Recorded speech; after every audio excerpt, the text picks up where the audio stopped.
Today we are walking through the paper titled Is One Layer Enough? Training a single transformer layer can match full parameter A or L training. Give me the main idea first. What question is this paper asking? The paper asks where A or L post-training actually changes a language model. The usual recipe updates every parameter, but the authors test whether the improvement is spread across the whole transformer or concentrated in particular layers.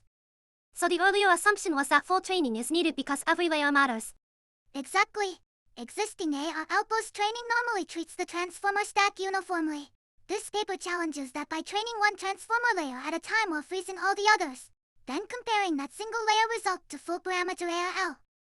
What score lets them compare one trained layer against the fully trained model? They define layer contribution. It asks how much of the full A or L improvement is recovered when only layer K is trained. A value of 1 means the single layer matches full training. Above 1 means it beats full training. And near 0 means that layer does not capture the A or L gain. What is the reason for subtracting the base model score in that equation? The subtraction isolates the gain caused by A or L. The denominator is the gain from standard full training. The numerator is the gain from training just one layer. So the ratio says whether that one layer recovers a small slice. What did they test this out? The study covers 7 models across QN3, QN 2.5, and DeepSeek distilled QN with GARPO, GIGPO, and Drive. GARPO. The tasks include math reasoning, code generation.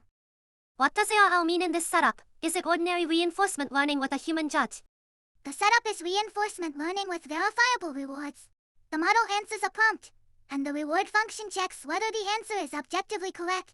GARPO then compares multiple sampled answers from the same prompt and updates the policy without training a separate value model.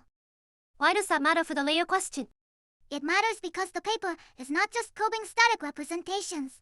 It asks where the update signal from verifiable reward training lands inside the transformer.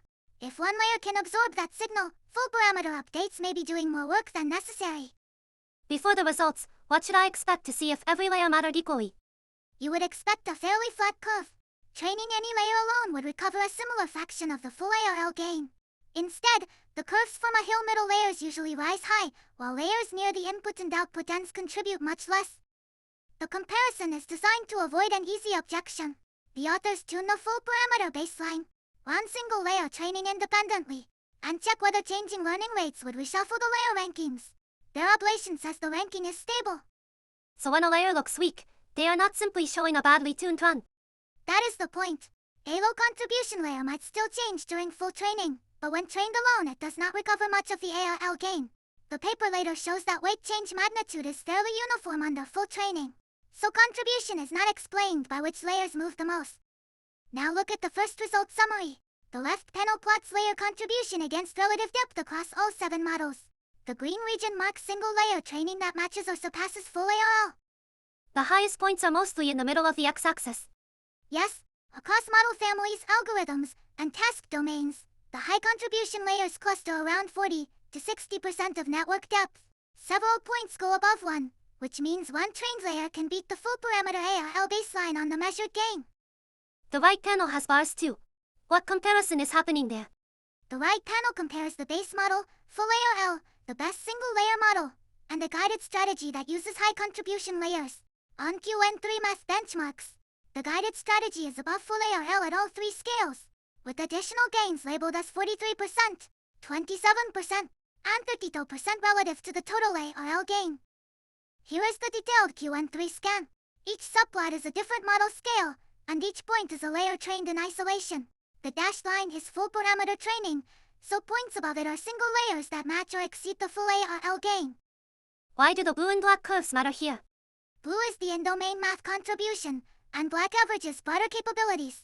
Because the two curves track each other with Pearson correlations above 0.6, the strong middle layers are not just memorizing the training domain. They tend to improve the model more broadly. Could the best layer just depend on the dataset used for training? The authors test that directly. In this plot, they compare layer contribution rankings from NUM&A math against Deep Scalar, and then NUM&A math against Deep Coder. The positive trends mean that layers that contribute more in one setting tend to contribute more in the other. The math-to-math relationship looks stronger than math-to-code. How should I interpret that? That is exactly the nuance. The same task comparison has a stronger Spearman correlation, reported as 0.76. The cross-task comparison is lower, 0.59, but still significant. So the layer ranking changes somewhat, yet the useful layers are not random. What happens when they leave Q13 and change the ARL algorithm too? They repeat the scan on Q1 to 0.5 math 1.5b using diff.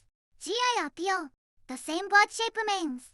Middle layers contribute most, low and high ends contribute less, and some single layers reach or exceed the full training line.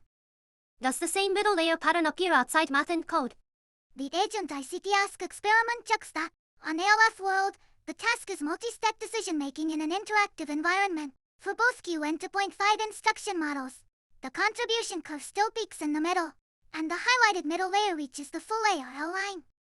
That is a very different task type. Does it prove the exact same layers matter everywhere? No, it supports a structural pattern rather than an identical layer index. The exact best layer changes with model depth and setup. What stays stable is the shape middle layers are strong, and the input and output ends are usually weaker. What about a distilled model, where the training history is different? They also test DeepSeek distilled Q17b with GARPO on Skywork math data. The best scan layer reaches a contribution of 1.05, while the weakest is about 0.33. So a single middle layer again slightly surpasses full training. So the paper is arguing for a reusable layer pattern, not just one luck Q13 result. Right. The generalization evidence spans model families, algorithms, test domains, and a distilled model. That is why the paper treats layer contribution as a practical diagnostic, rather than a one-off curiosity. Does the paper only make an observational claim, or does it use the pattern to improve training? It uses the pattern. The authors try layer adaptive learning rates and layer selective training. In both cases, the idea is to spend more update budget on high contribution layers, or freeze low contribution layers entirely, instead of updating the whole network uniformly. What is the concrete payoff from those guided strategies? In the Q13 math experiments, the key evidence is not just that one layer can work, but that knowing which layers matter can guide a cheaper and stronger training recipe. Are there any important caveats before taking this as a universal rule? Yes, the guided training strategies are validated mainly on mathematical reasoning. The paper also says the layer contribution metric depends on the training configuration, and it does not yet explain theoretically why middle layers dominate ARL adaptation. Then what is the final takeaway?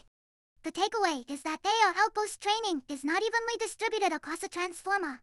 A small set of middle layers can recover most of the full training gain, sometimes surpass it, and can be used to design stronger guided training strategies.